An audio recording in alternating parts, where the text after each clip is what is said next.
میرے بیٹے کی اولاد پیدا ہوتی تو بہو مجھے اپنا بچہ نہ دیکھنے دیتی۔ میں لاکھ منت سماجت کرتی ہوں مگر وہ روتے ہوئے کہتی اماں جی میں آپ کو یہ بچہ نہیں دکھا سکتی۔ پھر وہ اسی رات اس بچے کو لے کر کہیں دور پھینک آتی اور میرے بیٹے سے کھلا لے لیتی۔ میں بیٹے سے پوچھتی تو وہ بھی کوئی جواب نہیں دیتا، پتہ نہیں وہ کہاں غائب ہو گئی۔ میری دونوں بہوؤں کے ساتھ ایسا ہی واقعہ پیش ہو چکا تھا۔ میں بہت حیران ہوتی، ایک دو بار انسان کے ساتھ ایسے عجیب اتفاق ہو سکتے ہیں، اس لیے شروع میں نے اس بات کے بارے میں زیادہ سوچا نہیں۔ لیکن اب یہ تیسری دفعہ تھا کہ میرا بیٹا بہو بیال آیا تھا۔ نہ تو وہ مجھے رشتہ لینے بھیجتا، نہ ہی شادی کرنے سے پہلے اجازت لیتا۔ بس ایک دن اچانک سے کم عمر خوبصورت سی لڑکی کو میرے سامنے لا کھڑا کرتا اور کہتا اماں یہ تمہاری بہو ہے۔ میں بھی خوش ہو جاتی کہ چلو مجھے لڑکی ڈھونڈنے کی ضرورت نہیں پڑی۔ میں عشاء کی نماز سے فارغ ہو کر صحن میں پڑی چارپائی پر بیٹھی ذکر و اذکار میں مصروف تھی کہ کسی نے گھر کا دروازہ کھٹکھٹایا۔ میں نے دروازہ کھولا تو سامنے میرا بیٹا اور خوبصورت سی لڑکی جس نے سر پر کالے رنگ کی چادر اوڑھی ہوئی تھی میرے سامنے موجود تھے۔ اماں دیکھتی ہی رہیں گی یا راستہ بھی دیں گی تاکہ میں اندر آؤں؟ میرے بیٹے نے بیزاری سے کہا تو میں 2 قدم پیچھے ہٹی تو وہ اور اس کی نئی نویلی دلہن گھر میں داخل ہو گئے۔ اماں دیکھو تمہاری خدمت کے لیے بہو لے آیا ہوں، میرے بیٹے نے چارپائی پر بیٹھتے ہوئے فخری انداز میں کہا جیسے کوئی جنگ فتح کر کے آیا ہو۔ میں نے چارپائی پر بیٹھنے کا اشارہ کرتے ہوئے کہا کھانا کھا کر آئے ہو؟ بیٹے نے جواب دیا کہ نہیں اماں۔ میں باورچی خانے میں گئی، روٹی ڈالی، ٹرے میں سبزی اور روٹی رکھ کر ٹرے باہر لے آئی، بیٹے اور بہو کے سامنے رکھ دی تو وہ دونوں کھانے میں مصروف ہو گئے۔ میں وہیں کرسی پر بیٹھ گئی، ان دونوں کو دیکھ رہی تھی، بولتی اتنی خوبصورت لڑکی کو کیا ضرورت میرے عام سی صورت کے بیٹے سے شادی کرنے کی؟ میں سوچوں میں گم تھی کہ بیٹے کی آواز پر چونکی۔ اماں چائے بھی بنا دے، سر درد کر رہا ہے، بیٹے نے کہا اور میں نے کہا لاتی ہوں، اور ان کے سامنے سے کھانے کی ٹرے ہٹاتے ہوئے کہا اور میں چلی گئی۔ چائے پیتے ہوئے بھی وہ لڑکی بالکل خاموش، دنیا جہاں سے بے خبر بیٹھی رہی۔ پھر چائے پینے کے بعد بیٹا اسے لے کر اپنے کمرے میں چلا گیا تو میں بھی اپنے کمرے میں آ کر سو گئی۔ صبح اٹھی، سب کا ناشتہ بنایا، بیٹا ناشتہ کر کے کام پر چلا گیا تو بہو نے برتن اٹھائے اور کچن میں لے آئی۔ بیٹا تمہارا نام کیا ہے؟ میرے سوال پر اس نے مجھے دیکھا۔ اماں جی میرا نام فائزہ ہے، تمہارا گھر کہاں ہے؟ میں نے اسے پوچھا، وہ کہنے لگی لاہور میں۔ اس نے مختصر سا جواب دیا اور برتن دھونے لگی۔ گھر میں کون کون ہے تمہارے؟ میں نے اب کچن میں رکھی کرسی پر بیٹھتے ہوئے پوچھا۔ امی ابو، ایک بھائی اور 2 بہنیں۔ اس نے سنجیدگی سے اپنا کام کرتے ہوئے جواب دیا۔ تم دونوں کی شادی میں تمہارے گھر سے کوئی شریک نہیں ہوا؟ میں نے پوچھا۔ وہ کہنے لگی بد نصیب کے حصے میں ماں باپ کے سائے میں رخصت ہونا نہیں لکھا ہوتا۔ اس نے تلخی سے مسکراتے ہوئے جواب دیا اور اپنے کمرے میں چلی گئی۔ مجھے بہت افسوس ہوا کہ میں نے یہ سوال کیوں پوچھا، وہ بچی میری وجہ سے دکھی ہو گئی تھی۔ پھر آئندہ سے میں نے اس کے بارے میں اور اس کے گھر والوں کے بارے میں نہ کبھی کچھ پوچھا نہ اسے بتایا۔ شروع میں وہ بس گھر کا کام کرتی اور اپنے کمرے میں چلی جاتی، پھر سارا دن اکیلی کمرے میں بیٹھی رہتی۔ پھر آہستہ آہستہ بہو میرے پاس شام میں آ کر بیٹھنے لگی اور مجھ سے باتیں کرتی، میرا خیال رکھتی۔ اب مجھے بھی اپنی بہو سے انسیت سی ہو گئی تھی۔ بیٹا تو صبح کا گیا، رات کو ہی لوٹتا تھا۔ ایسے وقت گزرتا چلا گیا۔ میرے بیٹے کی شادی کو 9 مہینے ہو گئے تھے اور آج اللہ نے میرے بیٹے کو چاند سی گڑیا دی۔ میں تو بہت خوش تھی، لیکن نہ تو اس بچی کی پیدائش پر میرا بیٹا خوش تھا اور نہ ہی میری بہو خوش تھی۔ بہو نے تو مجھے اپنی بچی کی شکل ہی نہیں دیکھنے دی اور روتے ہوئے بولی اماں جی آپ اس بچی کو نہ ہی دیکھے تو اچھا ہے۔ میں نے فون کر کے اپنے بیٹے کو خبر دی تو اس نے بھی اسپتال آنے سے صاف منع کر دیا اور کہا کہ میں چھٹی ہونے پر خود ہی بہو کو گھر لے آؤں گا، وہ کام میں مصروف ہے۔ یہ تیسری بہو تھی اور اس سے پہلے دونوں بہوؤں کے ساتھ بھی یہی معاملہ تھا۔ نہ تو بچے کی پیدائش پر بیٹا اسپتال تھا، نہ بچے کو دیکھنے آتا اور نہ ہی بہو مجھے اس بچے کو دیکھنے دیتی۔ یہ ماجرا میری سمجھ سے بالکل باہر تھا۔ میں نے بہت ضد کی کہ بہو ایک جھلک مجھے دیکھنے دو، مگر وہ کسی بھی صورت میری بات ماننے کو تیار نہیں تھی، بلکہ وہ رونے لگی تھی۔ روتے روتے اس کی سسکیاں بن گئی۔ بیٹا بس خاموش ہو جاؤ، ایسے روتے نہیں ہیں، میں نے اپنی بہو کو سہلاتے ہوئے کہا تو اس کے رونے میں اور شدت آ گئی۔ میں وہیں اس کے پاس بستر پر بیٹھ کر اسے چپ کروانے لگی اور بولی کہ ٹھیک ہے، تم بچی مجھے نہ دکھاؤ مگر رونا تو بند کرو۔ اسے یوں زاروں قطع روتے ہوئے دیکھ کر میرا دل بیٹھا جا رہا تھا۔ عجیب عجیب سے وہم میرے دل میں گھر کر رہے تھے۔ پھر اچانک روتے ہوئے بولی اماں جی میری بیٹی کے نصیب ہی مجھ جیسے ہوں گے، سیاہ اور تاریک۔ اس نے آنکھوں میں آنسو سمائے مجھے دیکھتے ہوئے پوچھا نہ میرا بچہ، ایسے نہیں کہتے، اللہ نے سب کے نصیب اچھے لکھے ہوتے ہیں، بس وقتی طور پر مشکلیں آتی ہیں اور پھر ختم ہو جاتی ہیں۔ میں نے اسے سمجھایا مجھے لگا کہ شاید میرے بیٹے اور بہو کے آپس میں کوئی لڑائی ہو گئی ہو، تبھی بہو اتنی دکھی تھی۔ آپ دعا کیجیے گا اللہ میری بیٹی کی نصیب اچھے لکھے اور میری بچی پر نصیبوں کی سیاہی کا سایہ بھی نہ پڑے۔ اس بات پر اس کی سسکیاں بڑھ گئی۔ میں بہو کو گھر لے آئی، مگر بہو نے بچی کو اب بھی اپنی چادر میں چھپایا ہوا تھا۔ اس بات کو 3 دن گزر گئے تھے کہ ایک روز شام کے وقت بہو بچی کو لے کر گھر سے نکل گئی۔ کافی دیر بعد بہو گھر میں داخل ہو رہی تھی تو میں نے حیرت سے پوچھا، جی اماں جی، ایک کام تھا۔ اس نے نظر ادھر ادھر پھیرتے ہوئے جواب دیا، بچی کہاں ہے؟ میں جو ابھی اس کے کمرے سے آئی تھی اور خالی کمرہ دیکھ کر پریشان تھی، اب بہو کو بھی اکیلا دیکھ کر مجھے خوف ہونے لگا۔ میں نے اسے جھنجھوڑتے ہوئے پوچھا، کہاں ہے میری بچی؟ میرے بیٹے کی اولاد، میرا لگتے جگر، کسی سے بھی نہ پوچھیے، کیسے تم اسے کہیں چھوڑ کر آ سکتی ہو؟ میں نے اسے کندھوں سے پکڑتے ہوئے روتے ہوئے پوچھا۔ کتنے وقت بعد تو مجھے میرا گھر مکمل ہونے لگا تھا اور پھر سب کچھ اجڑتا ہوا محسوس ہو رہا تھا۔ پھر وہ روتے ہوئے بولی، اس بچی سے آپ کا یا آپ کے بیٹے کا کوئی تعلق نہیں تھا، بس اسی لیے میں نے اسے پھینک آئی ہوں۔ میں کسی بھی بات کا آپ کو جواب دینے کی پابند نہیں ہوں۔ وہ غصے سے کہتی ہوئے اپنے کمرے میں چلی گئی۔ میں تو حیرت کا مجسمہ بن گئی۔ کیا واقعی یہی حقیقت تھی؟ کیا بچے سے میرا کوئی رشتہ نہیں تھا؟ کیا وہ میرے بیٹے کا خون نہیں تھی؟ کیا فائزہ نے ایک ناجائز بچے کو جنم دیا؟ اور یہ فائزہ کا کون سا روپ تھا جو میں نے آج تک دیکھا نہیں؟ میں نے آج سے پہلے تو کبھی اس میں ایسی بات نہیں دیکھی، پھر آج کیا ہو گیا تھا اسے؟ پھر اس دن کے بعد سے نہ فائزہ میرے سامنے آتی، نہ مجھ سے کوئی بات کرتی، ہر وقت کمرے میں بند رہتی۔ اس واقعے کو 1 ہفتہ گزر چکا تھا کہ ایک دن میں صبح اٹھی تو مجھے میرے بیٹے نے بتایا کہ فائزہ لڑ جھگڑ کر اسے طلاق لے کر چلی گئی ہے۔ میں تو یہ سن کر سکتے میں آ گئی۔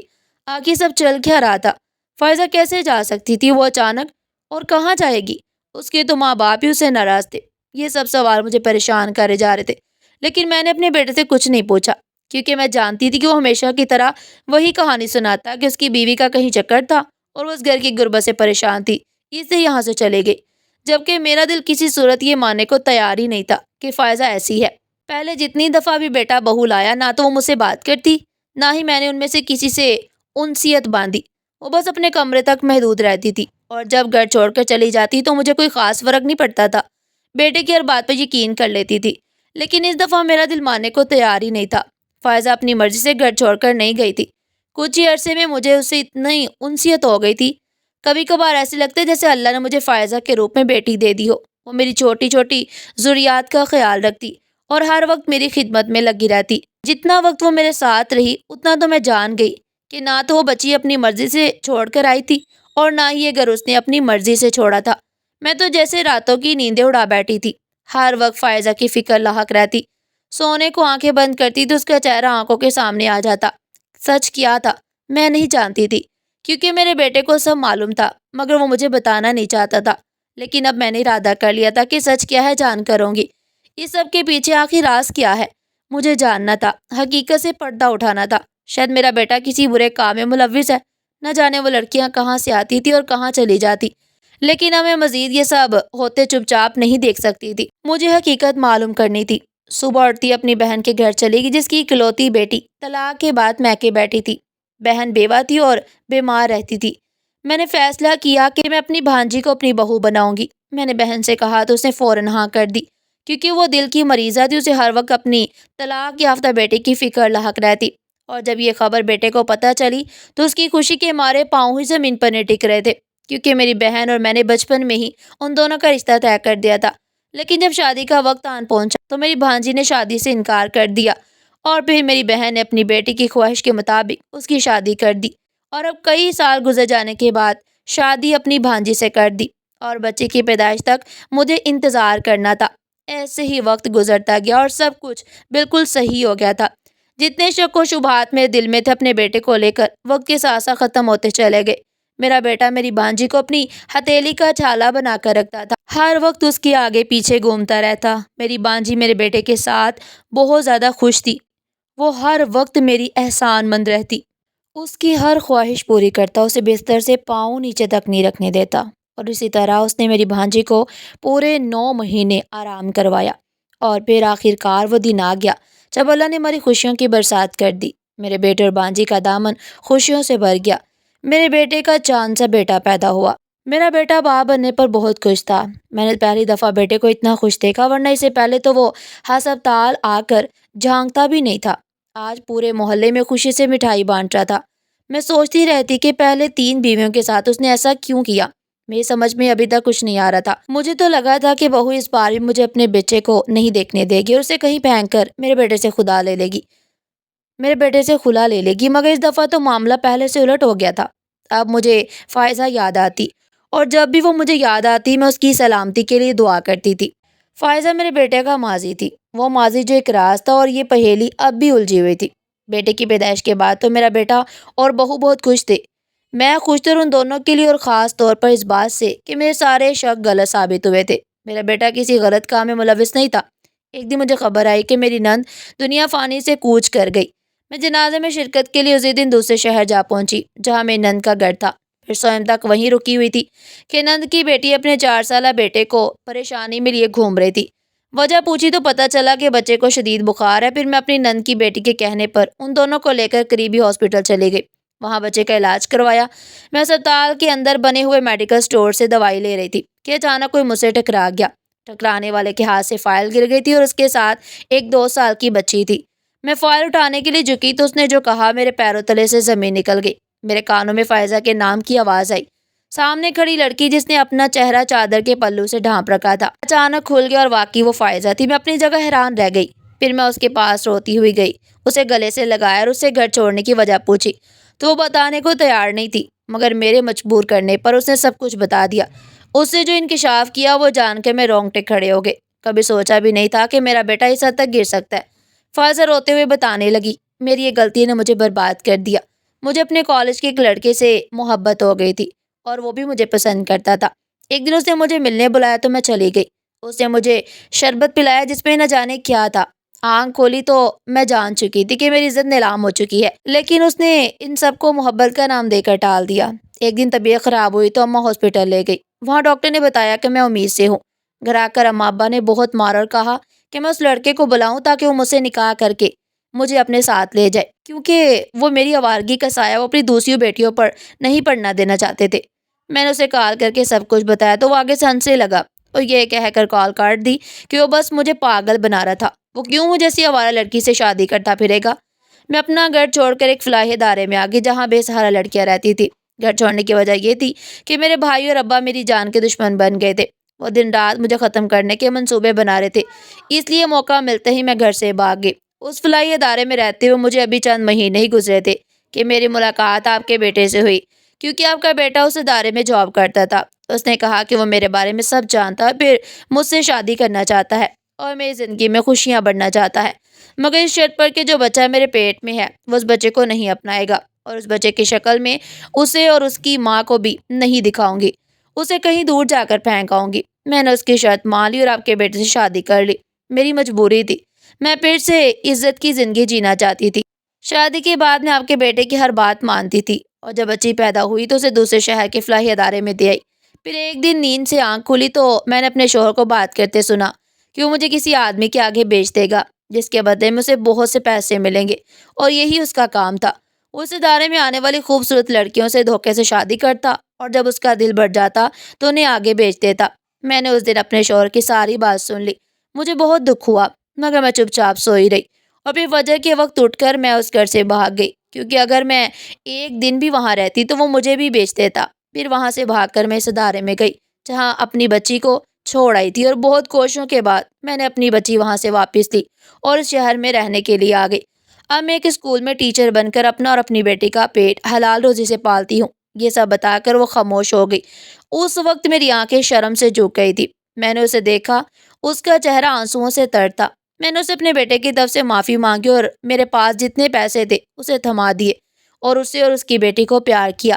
اتنی دیر میں میری نند کی بیٹی دوائی لے کر آ گئی تھی۔ میں اس کے ساتھ چلی آئی، پھر رات ہی گھر کے لیے نکل گئی۔ یہ کیسی حقیقت تھی میرے بیٹے کی؟ میں نے اپنے بیٹے کی ایسی پرورش تو نہیں کی تھی۔